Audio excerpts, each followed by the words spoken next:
사사기를 계속 봅니다.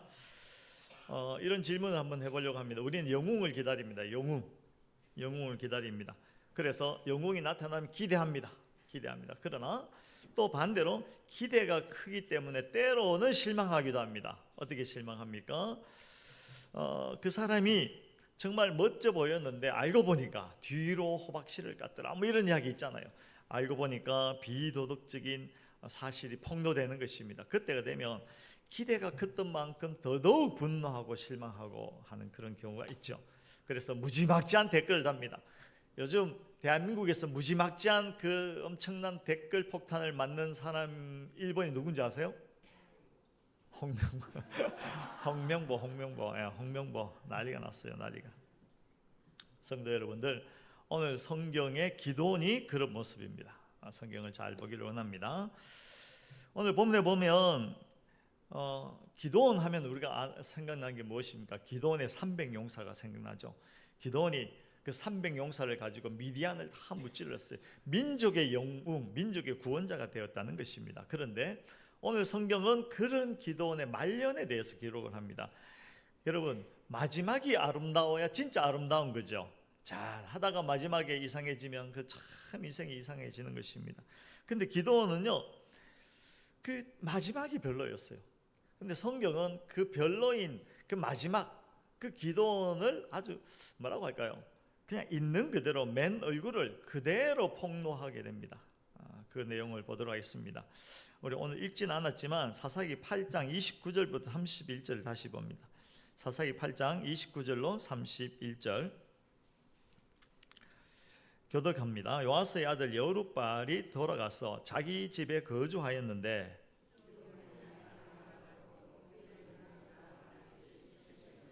다 같이 세겜에 있는 그의 첩도 아들을 낳았으므로 그 이름을 아비멜렉이라 하였더라. 그 기도원이 이제 죽을 것인데 그 마지막을 이렇게 기록합니다. 자기 집에 거주했는데 아내가 많았다. 몇 명인지 모르겠는데 자녀가 70명이랍니다. 자녀 70명을 낳으려면 그 아내가 몇 명 있어야 될까요? 저는 한 아내에 2명의 자녀를 낳았는데 그 당시에는 많이 낳았겠죠. 근데 오늘 식으로 치면 35명의 부인이 있어야 이제 70명이 낳는데 도대체 어떻게 된 건지 모릅니다. 그러니까 부정적으로 기록하고 있는 것입니다. 기도원, 야 별로야. 근데 특별히 별로는요, 31절에 있는 세겜에 있는 그의 첩도 아들을 낳았으므로.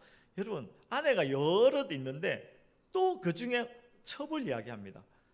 아내와 첩의 경계가 무엇인지 전혀 모르겠어요. 그게 그거 같고 그게 그거 뭐 그건 같은데 어쨌든 이렇게 기록하는 데는 이유가 있습니다. 왜냐하면 세겜이라는 곳이 특별한 곳입니다. 세겜은 어떤 곳이냐면 이스라엘의 문명, 하나님 신앙이 가득한 곳이 아니고 가나안의 문화, 문명, 가나안의 그 색깔이 듬뿍 담겨 있는 곳이 세겜입니다. 그러니까 그 세겜에 산다 이러면 가나안 문화에 푹 젖어 있는 사람이구나 이렇게 생각하면 되거든요. 그러니까 세겜에 있는 여인은 그런 여자였다는 겁니다. 그러니까 첩이라고 그렇게 기록을 하고 또 아들을 낳았는데 이름이 뭐다? 아비멜렉이랍니다. 아비멜렉. 여러분, 나중에 조금 이따 아비멜렉에 대해서는 또 말씀을 드리겠습니다. 이 민족의 구원자였던, 그러니까 포도주 틀에 숨어서 타작하던 쭈글스러웠던 그 기도원이 하나님의 택함을 받아서 이스라엘의 구원자가 됐잖아요. 구원자가 됐는데 오늘 그 마지막은 비참하게 되는 것입니다. 비참해요. 비참해요. 그러니까 부정적으로 막 기록하고 있는 것입니다. 그리고 여러분, 아비멜렉은 그 의미가 무엇이냐면요, 나의 아버지는 왕이다, 이런 의미입니다. 그러니까 뭐 기도원이 사실은 백성들이 득달같이 와서 어떤 요구를 합니까? 당신이 우리의 왕이 되어 주십시오. 그리고 당신 아들도 당신 손자도 우리의 왕이 되어 주시고 우리를 다스려 주십시오. 인기가 막 올라가니까 그런 요구를 받은 것이죠. 그런데 거기서 기도원이 이렇게 대답을 합니다. 사사기 8장 23절에 내가 너희를 다스리지 아니하겠고 여호와께서 너희를 다스리시리라, 이렇게 해야죠. 정말 성경적이고 아주 100점짜리 대답을 합니다. 정말 잘했어요. 그러나 말년은 그랬더라라는 것입니다. 그랬다라는 것입니다. 근데 사실 기도원이요, 그 백성들이 와서 당신은 우리의 왕이 되어 주십시오라고 막 요구할 때 아닙니다. 하나님께서 당신들을 다스리셔야지 내가 어떻게 다스리겠어요? 라고 말은 했는데 그 다음 순간에 뭘 하냐면 사람들에게 금을 가져와라. 너희의 귀걸이에 목걸이에 있는 금을 가져와라. 이렇게 요구를 하죠. 요구를 합니다. 왜 그랬을까? 이것도 한번 생각해 볼 일입니다.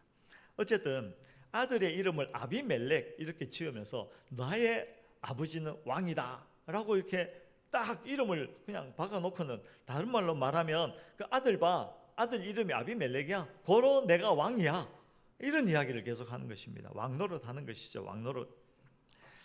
그래서 여러분, 결국은 그 기드온이 죽고 난 이후에 무슨 일이 일어나냐면 그 세겜의 첩에서 태어난 아들 아비멜렉이 자기가 왕이 되어 보겠다고 하고는 그 가나안의 그 세겜의 문명에, 그 가나안의 문명에 찌들어 있던 세겜 사람들을 다 동원해 가지고 그 70명의 아들들을 한 자리에 불러요. 그리고 한 곳에서 다 죽여버립니다. 그리고 자기가 왕이 돼요. 이런 집안이 또 어디 있겠습니까? 이 기드온이 만들어 놓은 그 씨입니다. 씨. 여러분, 여기서 우리가 질문을 해봐야 됩니다. 아니, 살아계신 하나님의 이적을 눈으로 봤잖아요. 300명으로 미디안의 큰 대적들을 무찌르는 그런 하나님의 이적을 봤잖아요. 그런데 대체 왜 이렇게 비참한 왕노릇 하다가 그 아들은 그 혈육을 70명이나 한 자리에서 죽여버리는 그런 사단이 일어나게 되었을까? 그 이유를 생각해 봐야 됩니다.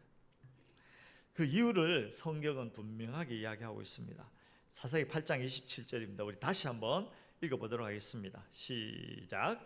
기드온이 그 금으로 에봇 하나를 만들어 자기의 성읍 에브라에 두었더니 온 이스라엘이 그것을 음란하게 위함으로 그것이 기드온과 그의 집의 올무가 되니라. 이것 때문에 그래요. 에봇 만들어서 그렇습니다. 에봇을 만드는 바람에 그것이 기드온과 그의 집의 올무가 된 것입니다. 뭐 이런 이야기입니다. 설명을 하면 이런 것입니다. 백성들이 준 금을 모아가지고 그거 가지고 뭘 해야 될까요? 뭘 하면 좋을까요? 팔아가지고 백성들에게 나눠줘서 먹게 한다든가 이게 아니고 녹여서 에봇을 만듭니다. 여러분, 에봇이 뭐냐면 제사장이 입는 옷입니다. 그 옷을 보면 아, 저 사람 제사장이구나. 그 옷은 제사장의 권위입니다. 그 제사장이 어떤 사람입니까? 하나님과 백성들을 연결해주는 다리 같은 사람입니다. 그 제사장이 제사해야만, 제사를 집례해야만 이 백성들이 하나님께 나갈 수가 있는 것이거든요. 그러니까 이 에봇은 그 하나님과 백성 사이에 있는 중재자로서의 제사장의 권위를 나타내는 옷입니다. 근데 에봇은 원래는요, 그 실로 짜야 되는 것입니다. 그런데 지금 뭘로 만들고 있어요? 금으로 만들었어요. 그러니까 이 에봇은 입으려고 만든 것이 아니라 상징으로 이렇게 만들어 놓은 것입니다. 상징으로. 그리고 그것을 볼 때마다 무엇인가를 생각하게 하기 위해서 만든 것이라는 것이죠. 네, 여러분, 지금 기드온이 300명의 군사를 가지고 미디안을 다 무찔렀어요. 백성들 중에 영웅이 되었습니다. 그 백성들이 찾아와서 왕이 되어 주십시오 라고 했는데 아니야, 왕이 아니고 나는 사양하고 하나님께서 다스릴 것이야. 근데 그 대신에 말이야, 뭘 하냐면 금 다 가져와. 그리고 그것으로 녹여서 에봇을 만들어. 그리고는요, 그 에봇을 어디에 갖다 두냐면 원래는 그 하나님의 성전인, 그 하나님의 임재가 있는 실로, 거기에 갖다 둬야 되는데 그것을 이 만들어 가지고는 자기 집에 갖다 놓습니다. 자기 집으로 가면서 그걸 거기 갖다 놓는 거죠. 그러니까 백성들이 그 에봇을 볼 때마다 기드온이 했던 그 일을 생각하는 것입니다. 야, 기드온이 300명의 군사로 미디안을 무찔렀지. 그리고 그것을 어디에? 자기 집에 갖다 놓으니까 더더욱이나 그게 어디 있냐면 성소에 있는 것이 아니고 기드온의 집에 있지. 그러니까 사람들이 생각할 때마다, 그 에봇을 생각할 때마다 야, 금으로 만들어졌고 그 에봇 속에 있는 담겨져 있는 이 이미지, 그 의미가 있고 그것이 더군다나 기드온의 집에 있으니까 어떻게 됩니까? 에봇을 생각하고 볼 때마다 하나님을 생각하는 것이 아니고 기드온이 한 일을 생각하게 되는 것입니다. 영광의 사유화죠. 다시 말하면 이것입니다. 에봇을 통해서 그 자기 했던 일들을 거기에 새기고 그것을 자기 집 마당에 갖다 놓음으로 마땅히 하나님께 가야 할 그 찬양, 하나님께 가야 할 그 노래를 자기가 받는 것입니다. 하나님의 영광을 사유화해버린 것입니다. 여러분, 엄청난 일을 지금 하고 있는 것입니다. 오직 하나님께만 영광을 돌려야 되는 것이죠. 그런데 지금 기도는 그 짓을 하고 있는 겁니다. 여러분, 로마 가보셨어요? 이태리 로마에 가보면 유명한 곳이 많이 있는데 그 로마 베드로 성당이 있습니다. 로마 베드로 성당이 거기 있는 이유가 뭐냐면 베드로의 무덤이 거기 있었대요. 그래서 그곳에 그냥 베드로 성당을 지었습니다. 그 베드로 성당 꼭대기에 뭐가 있냐면 십자가가 있고 둥그런 뭐 이렇게 금으로 만들어 놓은 금칠해 놓은 구가 있어요. 거기서 직선으로 딱 내려가면 지하에 베드로의 무덤이 있다는 겁니다. 그러니까 로마 베드로 성당하면 그 성당하면 베드로가 딱 생각나고 사람들이 그래서 거기에 막 성지순례 한다고 가고 그런 것이죠. 근데 그 베드로 성당 가면요, 그 성당 앞뜰에 절기나 행사가 되면 예배하는데 그 사람들이 많이 모입니다. 그리고 그 많이 모이는 그 광장이 내려다 보이는 테라스에 사람들이 모였을 때 누가 등장하냐면 옷을 잘 갖춰 입고 지팡이를 들고 관을 쓴 교황이 등장합니다. 교황이 등장해서 그것을 쫙 내려다보면서 한 말씀 하시죠. 잘 살아라, 뭐 이런 한 말씀 하십니다. 그래서 사람들은 그곳에 베드로 무덤이 있어서 갔다가 베드로 성당을 보면서 놀라고 그 광장에서 저 꼭대기 위에 보이는 교황을 보게 되는 것입니다. 그래서 이 사람들이 그런 모든 장치들을 통해서 하나님을 보는 것이 아니고 교황을 보게 되고, 이 교황은 그 교회의 조직은 하나님께 돌려야 할 영광을 자기가 취하는 것입니다. 이것하고 똑같은 일입니다. 사유화한 것이죠. 사유화. 그리고요, 더 아찔한 것은 기도원이 그것만 한 게 아니고, 그리고 백성들은 뭐 이렇게 좀 우매했던 것 같아요. 자기 집으로 성지순례를 오게 합니다. 자꾸 사람들이 몰려옵니다. 근데 성지순례를 몰려와서 이제 성경에 보면 그 에봇을 음란하게 위했다 이렇게 기록하고 있어요. 에봇을 음란하게 위했다. 좀 특이하잖아요. 에봇을 바라보고 뭐 어떻게 했는데 그것을 음란하게 위했다 이렇게 이야기합니다. 무슨 말이냐면 영적인 간음을 했다는 것입니다. 우리는 하나님과 사랑하는 하나님 남편으로, 우리는 아내로, 우리는 남편으로 하나님을 아내로, 뭐 예수님과 우리가 부부 사이다 뭐 이런 표현이 있잖아요. 그러니까 우리는 말하자면 오직 하나님만 사랑해야 돼. 오직 하나님만 사랑하고 하나님의 방식으로, 하나님께서 보여준 방식으로 우리가 신앙생활을 해야 되는 것입니다. 그런데 에봇을 음란하게 위했다는 것은 무슨 의미냐면 에봇을 보러 가서 그 에봇 속에서 무엇을 보냐면 하나님께서 기도원을 통해서 우리에게 행해 주셨던 그 크신 일, 기도원의 300용사로 이 미디안을 무찔렀던 하나님의 그 크신 권능, 이것만을 바라게 한다는 것입니다. 무슨 말인지 잘 이해하시기 바랍니다. 하나님과 깊은 사랑의 관계를 나눠야 돼요.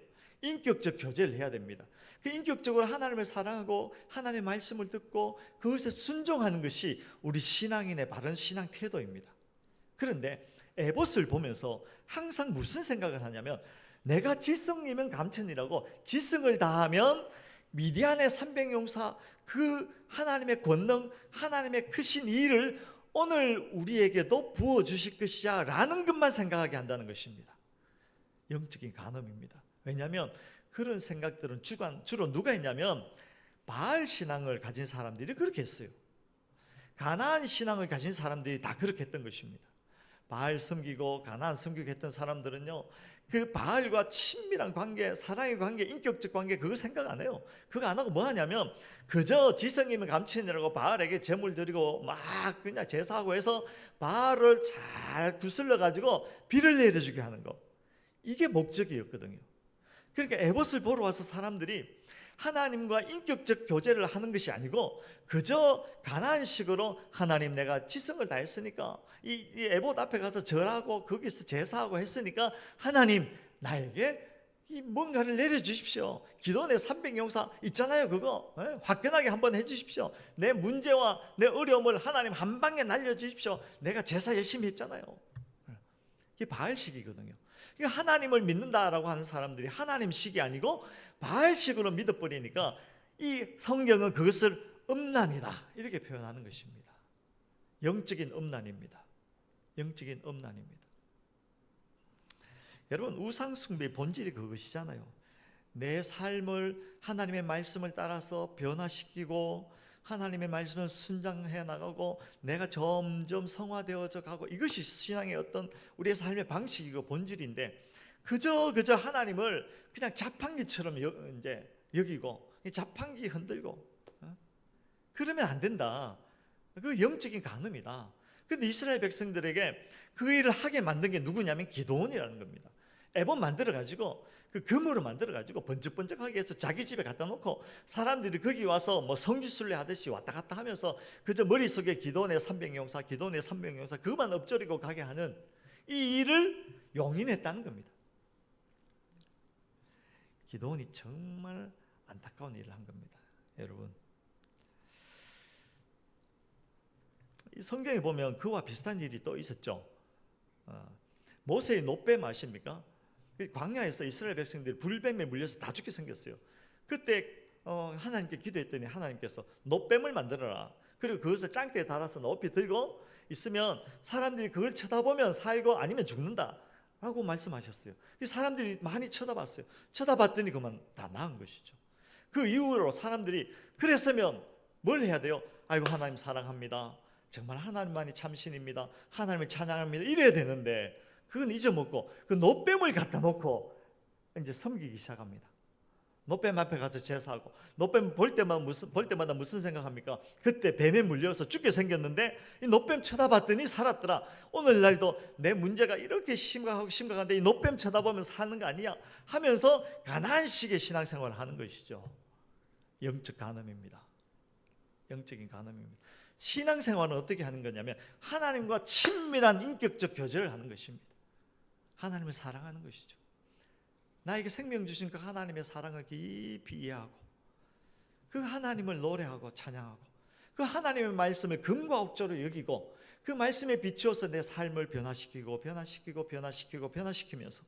어떤 일이 있더라도 그 하나님을 섬기는 것을 포기하지 아니하고 살아가는 것, 이게 신자의 정말 고귀한 삶의 방식인데, 그건 모르겠고 에봇을 쳐다보든지 노뱀을 쳐다보든지 해서 하나님을 그저 흔들어서 그 지성이면 감천이라는 이상한 그 토속 신앙을 그 가져와서 가나안식으로 하나님을 흔들어서 내 문제나 해결해보자 라는 식으로 해뿌리면 그건 간음이라는 겁니다. 기도는 그걸 한 겁니다. 그걸 자기만 한 것이 아니라 백성들이 다 그거 하도록 용인하고 괜찮아, 그렇게 하는 거 잘하는 거야 그렇게 해버린 것이죠. 그래서 기드온이 그렇게 사단이 난 겁니다. 사단이 난 겁니다. 아들이요, 그 형제 70명을 한 자리에서 죽였다는 게 말이 됩니까? 하나님은 그런 종교적인 기만을 아주 질색하십니다. 그러면 여러분 잘 생각해야 됩니다. 잘 생각해야 됩니다. 제가 이 설교를 준비하면서 과연 기드온이 누군가 이 생각을 해봤어요. 누군가 생각했더니 장로님 근사님 생각난 게 아니고 제가 생각나더라고요. 제가 지도자였잖아요. 영적 지도자잖아요. 그러니까 제사장도 그렇고 목사도 그렇고 성도들을 하나님께로 이끌어야 돼요. 목사를 쳐다보게 하는 것이 아니라 하나님을 바라볼 수 있도록 해줘야 됩니다. 그런데 놀랍게도 많은 목회자들이 이 성도들이 하나님을 바라보는 것을 방해하고 이상한 복음을 전하고 그 성도들이 목사를 바라보게 하는 겁니다. 이거는 그러니까 성경에 보면 그 복음으로 자기 배를 채우는 싹군이죠. 사이비죠, 사이비. 교육자의 위선입니다. 그게 이제 주로 제가 영등포에 있었는데 그곳에 가면 그 이단 교회들이 많이 있어요. 이단교회 목사들이요, 온다 그러면 성도들이 어떻게 알고 바글바글 앞에 모여요. 목사가 차를 타고 쫙 오면 그 보디가드들이 또 있어요. 막 하고 이제 하면 목사가 내리면 성도들이 앞으로 막 가서 뭘 하냐면 머리를 막 들이밀어요. 왜 그런지 아세요? 교주가 가면서 머리 툭툭툭툭 치면서 이제 가라고. 복 받아라, 복 받아라 하면서 이제 가요. 그 중에 하나가 이만희인데 구속됐어요. 그런데요, 그런 이단에만 있는 게 아니고 오늘날 우리가 잘 아는 그런 교회도 이런 행태들이 많이 있어요. 이렇게 설교하는 사람이 있습니다. 그분은 모든 설교의 주제가 이래요. 하나님은 우리의 주인이고 우리는 하나님의 머슴입니다. 종입니다. 머슴은요, 주인이 시킨 대로 열심히 잘하면 주인은요, 그 머슴 이쁘다고 막 그 밥도 주고 싹도 주고 휴가도 보내주고 합니다. 그러니까 우리가 머슴이 돼갖고 열심히 하나님을 섬겨. 하나님을 섬기는 거 좋은 겁니다. 그런데 그 목적이 주인을 기쁘게 하는 것이 아니라 결국은 자기를 위한 것이죠. 그런데 놀랍게도 그 목사님은 늘 이렇게 이야기합니다. 그래 놓고 나는 큰 머슴입니다. 나는 큰 머슴으로 여러분들 앞에서 할 테니까 여러분 나를 따라오세요. 나를 보고 따라오세요. 이랬더니 무슨 현상이 일어나냐면 성도들이 그 목사님을 무슨 아이돌 보듯이 그 목사님을 쫓아다니고 그 목사님이 나타나면 열광하고 그래요. 그 목사님하고 사진 찍는 게 그렇게 좋은가 봐요. 목사님 나타나면 목사님 사진 찍읍시다. 셀카 찍고. 그래서 목사님이 다 찍어줄 수 없으니까 교회 앞에 등신대를 만들었다는 거 아닙니까? 뭔지 아시죠? 등신대. 자기 사진에서 크기 똑같이 해갖고 이래서 사람들이 가서 그 옆에 가서 서가고 좋다고 이제 사진 찍고 가고 그래요. 그런데 안타깝게도 그런 데가 한두 군데가 아닙니다. 근데 그런 데가 커요. 왜 큰지 아세요? 사람들이 원하는 이야기를 정확하게 해줘요. 우리가 듣고 싶은 이야기. 그게 목회자는 정말 그래서는 안 되는 것이죠. 근데 놀랍게도 성도들도 조심해야 돼요. 성도들이 왜 그게 열광합니까? 그걸 원하니까. 가나안의 식이 더 좋으니까. 하나님과 인격적 교제를 하고 하나님이 주시는 그 놀라운, 하나님이 주시는 말할 수 없는 그 은혜, 그것에 감동되어져서 하나님의 말씀을 듣고 그 말씀에 내 삶을 비춰보면서 매일같이 내 삶을 깎아가고 하나님을 닮아가는 삶은 귀찮으니까, 이 세상에서 별로 사람들이 안 좋아하니까. 그래서 우리는 윗선으로. 근데 놀랍게도 그런 데를 찾아다녀요. 물론 큰 교회가 다 그렇다는 이야기 절대로 아닙니다. 개 중에.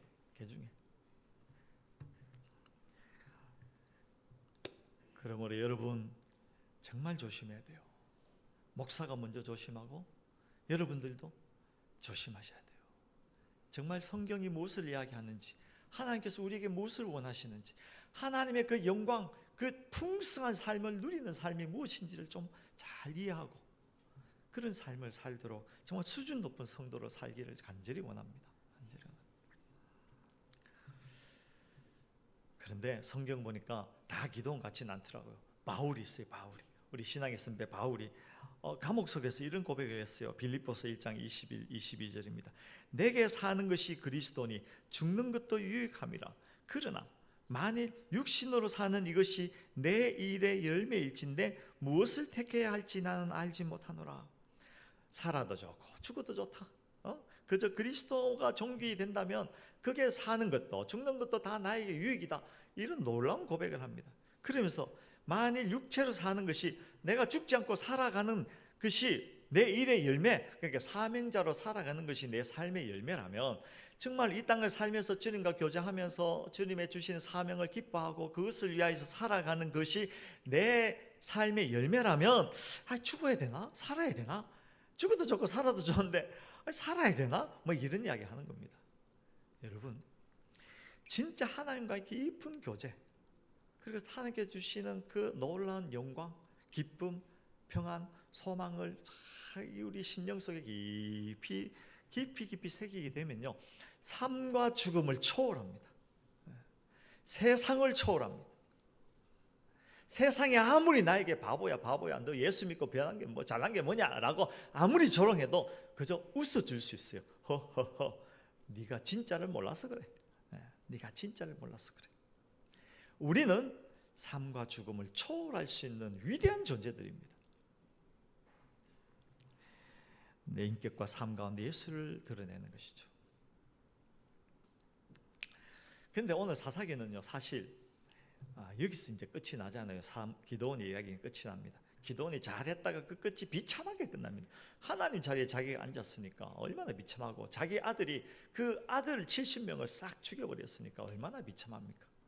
근데 여기까지 읽으면 사사기가 너무 잔인하고 너무 안타깝고 뭐 이런 생각이 들죠. 그런데 여기서 우리가 하나님께서 그렇다면 사사기를 왜 기록했으며 오늘날 우리에게 왜 이 말씀을 듣게 하셨을까를 생각해 봐야 됩니다. 그러니까 사사기의 원래 목적과 성경 전체의 목적은 무엇이냐면, 그저 우리가 바보야, 죄인이야, 어쩔 수 없는 죄인이야, 이게 여기에서 끝나라는 이야기가 결코 아닙니다. 그런 죄가 깊을수록 무엇이 선명해지냐면 은혜가 선명해집니다. 사사기의 그 비참함, 기도원의 그 비참함을 이해하게 된다면, 그 기도원이 내 속에도 꿈틀거리고 있다는 것을 이해하게 된다면, 발견하게 된다면 다음 순간에 그렇습니다 하나님, 내가 살 수 있는 길은 오직 하나님의 은혜뿐입니다 라고 고백하게 되어 있다니까요. 주여 나는 죄인입니다. 주여 나는 죄인입니다. 나를 불쌍히 여겨주시옵소서. 하나님은요, 그런 우리를 살리십니다. 늘 배신하고 배반하고 그저 세상이 좋아서 세상식으로 살아버리고 가나안식으로 살아버리고 나서도 그저 고개 바닥에 쳐들고 하나님 앞에 나와서 그냥 아나무인처럼 하는 그런 인생을 하나님께서는 살리시려고 아들을 십자가에 못 박게 하시고, 그 십자가에서 조롱당하는 동안 예수님께서 한 말씀도 하지 않으세요. 자기를 변호하지 않습니다. 왜냐하면 우리를 살리시려고 그 십자가의 길을 끝까지 가시는 것입니다. 하나님은 사사들의 실패를 넘어서 마침내 우리의 연약함을 온몸으로 진짜 짊어지실 진짜 구원자를 우리에게 보내주셨어요. 그분이 바로 저와 여러분들의 구주 되신 예수 그리스도이십니다. 그 예수 그리스도를 바라보시기 바랍니다. 우리 인생을 바라보면 실패하고 실망하고 내 속에 있는 기도원 때문에 어찌할 수 없어요. 그러나 그렇다면 그때일수록 예수 그리스도를 바라보시기 바랍니다. 그때 우리는 살 수가 있습니다. 오늘 제가 한 말씀을 전해드리려고 합니다. 성경 이사야 49장 15절로 16절입니다. 이사야 49장 15절로 16절 제가 읽어드리죠. 여인이 어찌 그 젖먹는 자식을 잊겠으며 자기 태에서 난 아들을 긍휼히 여기지 않겠느냐. 여인이 어찌 그 젖먹는 자식을 잊겠으며, 여러분 잊겠습니까? 안 잊죠. 자기 태에서 난 아들을 긍휼히 여기지 않겠느냐? 긍휼히 여기죠. 제 조카도 아이를 한 100일 전에 낳았어요. 제가 그 집에 한번 들어가려다가 그냥 혼났어요. 그 집에 들어가려면 주사를 맞고 와야 된대요. 무슨 주사인지. 됐다 안 간다 이놈의 자스가 하고 안 가버렸어요. 근데 또 보고 싶잖아요. 얼마 전에 갔어요. 갔더니 문 앞에 서서 그 아빠가 스프레이를 들고 있더라고요. 그래서 이렇게 하고 앞뒤로 그냥 소독하고 안아보지도 못했어요. 그냥 쳐다만 봤어요. 그게 엄마 아빠의 마음 아니겠어요? 어찌 그 젖먹는 자식을 잊겠으며 자기 태에서 난 아들을 긍휼히 여기지 않겠느냐. 그들은 혹시 잊을지라도, 그 엄청난 사랑의 부모 엄마 아빠, 그러나 혹시 잊을 수 있잖아요. 그들이 혹시 잊을지라도 나 여호와는 너를 잊지 아니할 것이라. 내가 너를 내 손바닥에 새겼고 너의 성벽이 항상 내 앞에 있나니. 내가 너를 내 손바닥에 새겼고 너의 성벽이 항상 내 앞에 있다. 내가 너를 내 손바닥에 새겼다. 젖먹이를 그토록 사랑하는 그 의미가 어쩌다가 그 사랑을 잃어버린다 할지라도 그들은 그렇게 한다 할지라도 나는 너희를 잊어버리지 아니할 것이다. 나는 너희를 향한 나의 사랑을 포기하지 아니할 것이다. 내가 너의 이름을 내 손바닥에 새겼다는 것이죠. 할렐루야. 여러분, 어떤 때는 본인 이름도 잊어버릴 때가 있잖아요. 그때 하나님의 손바닥을 확인하시기 바랍니다. 누가 아멘 하셨나? 장군사님. 네. 하나님 손바닥 한번 보여주세요. 그게 적힌 내 이름을 보고 여러분 위로받으시기 바랍니다. 자기를 보면, 자기의 비참함을 보면 내 안에 기도원이 드글드글 하는 것을 발견할 수밖에 없어요. 그때 하나님의 손바닥에 새겨진 나의 이름을 보고 다시 일어나시기 바랍니다. 하나님께서는 결코 우리를 향한 사랑을 잊지 않으십니다. 그러므로 여러분 이렇게 하시기 바랍니다. 두 가지만 말씀드릴게요. 자판기 신앙을 깨뜨려 버리시기 바랍니다. 그저 하나님 이것 주세요, 이것 주세요 하는 수준 낮은 신앙에서 머물면 안 됩니다. 자라나야 돼요. 자라나야 돼요. 하나님과 깊은 인격적 교제를 하는 정말 수준 높은 성도로 자라가시기 바랍니다. 이사야 말씀 있죠. 그 10번 읽으시기 바랍니다. 한 자리에 앉아서 조용한 시간에 10번 계속해서 읽으시기 바랍니다. 읽고 또 읽고, 그리고 그 말씀이 내 심중에 새겨질 때까지 읽으세요. 그리고 가만히 묵상해 보세요. 하나님께서 내 이름을 손바닥에 새겼다고요. 하나님, 나 같은 인간을 위하여서 내 이름을 하나님 손바닥에 새기셨다고요. 감사합니다. 그래서 나는 또 삽니다. 그리고 두 번째로, 이 세상의 힘의 논리를 거부하는 용기를 내시기 바랍니다. 그리고 하나님의 말씀에 기울이시고 다시는 세상으로 눈 돌리지 않고 하나님의 법을 순종하며 사는 것을 기쁨으로 여기고 사시기 바랍니다.